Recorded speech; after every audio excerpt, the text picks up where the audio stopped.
Matthew 17.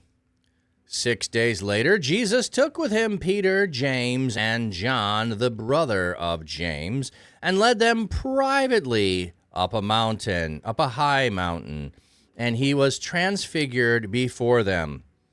His face shone like the sun, and his clothes became white as light.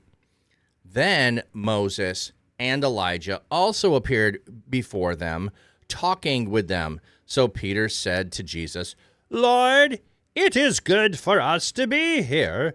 If you want, I will make 3 shelters, one for you, one for Moses, and one for Elijah." While he was still speaking, a bright cloud overshadowed them, and a voice from the cloud said, "This is my dear Son, in whom I take great delight. Listen to him." Then when the disciples heard this, they were overwhelmed with fear and threw themselves down with their face to the ground.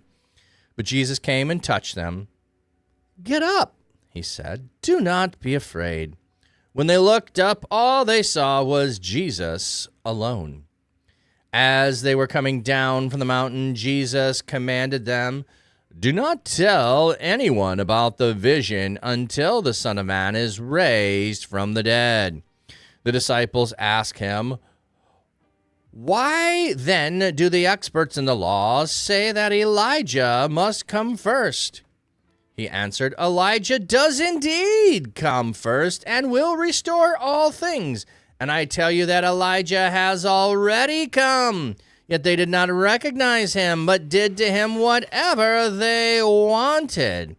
In the same way, the Son of Man will suffer at their hands." Then the disciples understood that he was speaking to them about John the Baptist. When they came to the crowd, a man came to him, knelt down before him, and said, "Lord, have mercy on my son, because he has seizures and suffers terribly, for he often falls into the fire and into water. I brought him to your disciples, but they were not able to heal him." Jesus answered, "You unbelieving and perverse generation, how much longer must I be with you? How much longer must I endure you? Bring him here to me." Then Jesus rebuked the demon, and it came out of him, and the boy was healed from that moment. Then the disciples came to Jesus privately and said, Why couldn't we cast it out?" He told them, It was because of your faith. I tell you the truth. If you have faith the size of a mustard seed, you will say to the mountain, "Move from here to there," and it will be moved. Nothing will be impossible for you. When they gathered together in Galilee, Jesus told them, "The Son of Man is going to be betrayed into the hands of men. They will kill him, and on the 3rd day he will be raised." And they became greatly distressed. After they arrived in Capernaum, the collectors of the temple tax came to Peter and said, "Your teacher pays the double drachma tax, doesn't he?" He said, "Yes." When Peter came into the house, Jesus spoke to him first. "What do you think, Simon? From whom do the earth's kings collect tolls or taxes? From their sons or from foreigners?" After he said, "From foreigners," Jesus said to him, "Then the sons are free. But so that we don't offend them, go to the lake and throw out a hook. Take the first fish that comes up, and when you open its mouth, you will find 4 drachma coins. Take them and give it to them for me and you." All right, social and changing flat caps. Let me know which one you want. Putting on the voices. Is everything going? Well, they're talking. I put voices on when people talk. Bum.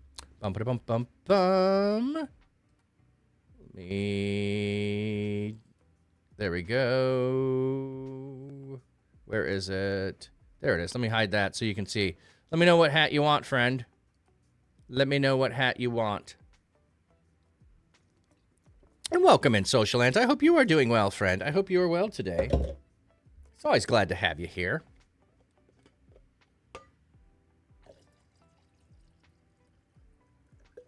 Do you have a preference on hats?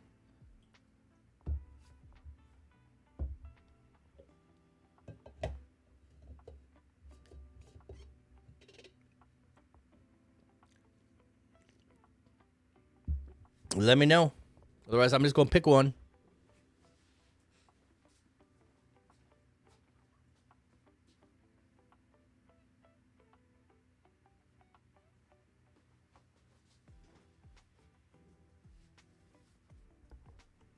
There we go. Bum, bum, bum, bum. If you change your mind, let me know. Okay, let's get back to the text.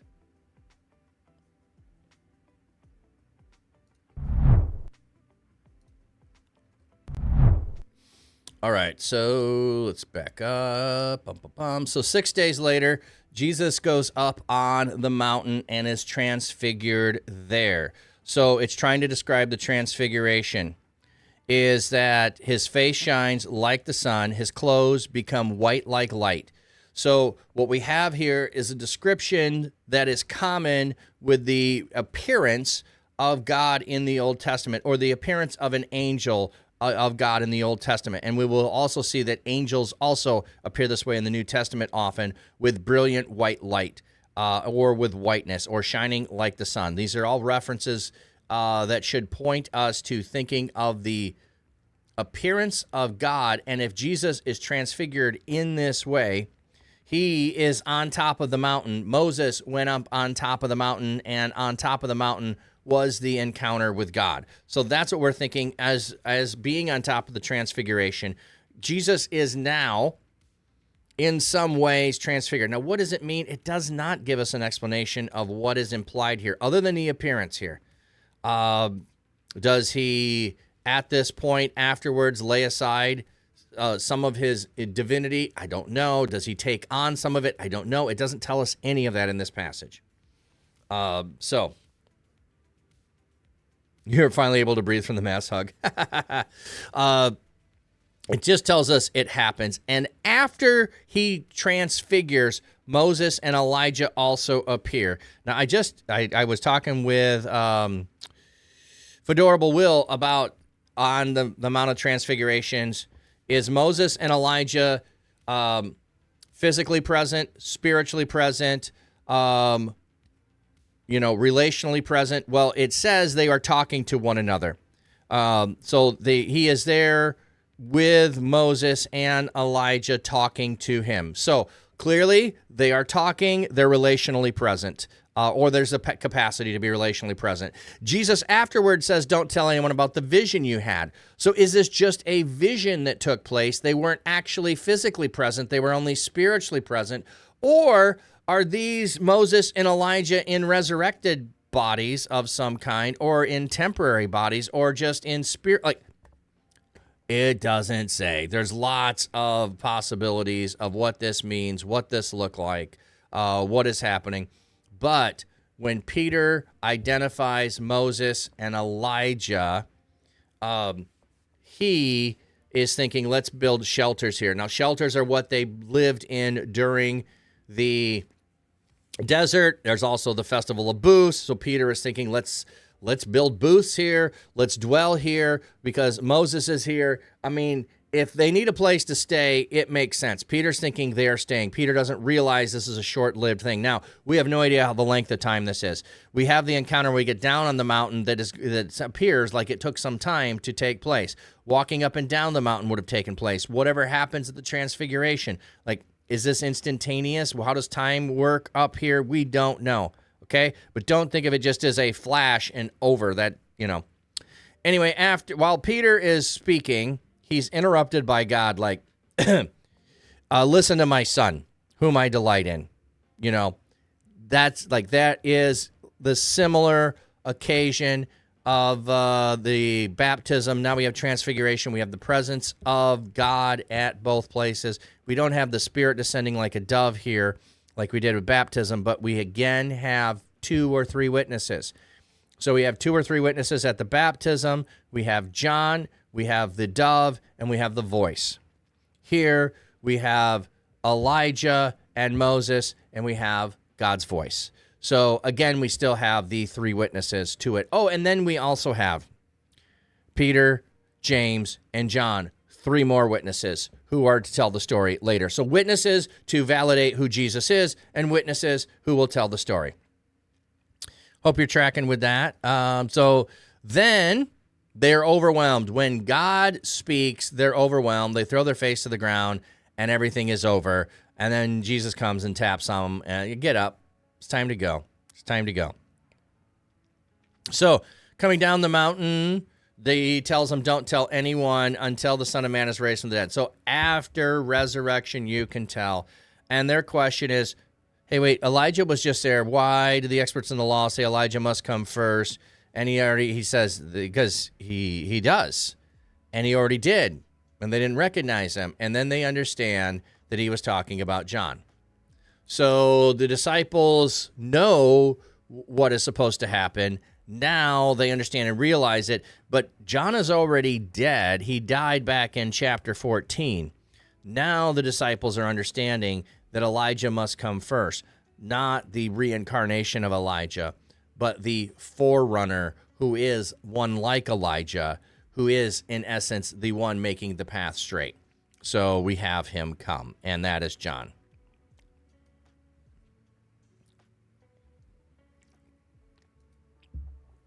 Okay.